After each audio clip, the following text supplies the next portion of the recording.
We've been telling you how Governor Henry McMaster has received some backlash from his response to COVID-19 and some of the executive orders that were put in place.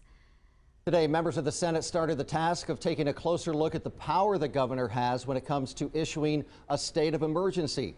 7 News reporter George Godfrey has more. A group of South Carolina senators is currently reviewing the governor's executive powers and what he can and cannot do under those orders. The first order of business for members of a Senate Judiciary Subcommittee on Wednesday was to review the state's leading health agency, DHEC, which is currently operating under an interim director.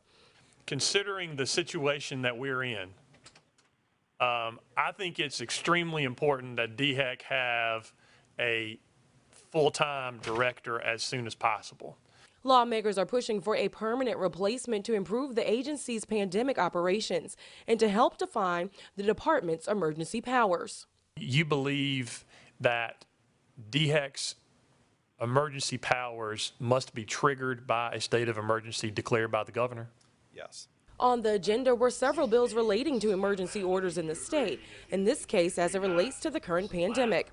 The bills outline when the governor can issue an emergency order and how long those orders can stay in place. The governor's authority expires every 15 days, and they've been sort of jerry-rigging that. So we need to look at, and I've distributed an analysis of the North Carolina governor's emergency powers, and we need to look at every other state and see how they do it. But you don't want an Emergency Powers Act that expires every 15 days. They also outline what powers local governments have under the governor's state of emergency. This idea that we're going to leave everything up to local governments hasn't worked.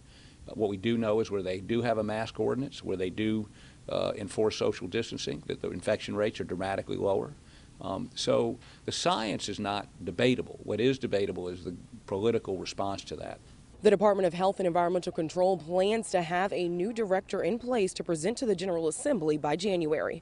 In Columbia, George Godfrey, 7 News. As George just said, the subcommittee will meet for the rest of the year with the hopes of presenting clear proposals in the next legislative session. We have a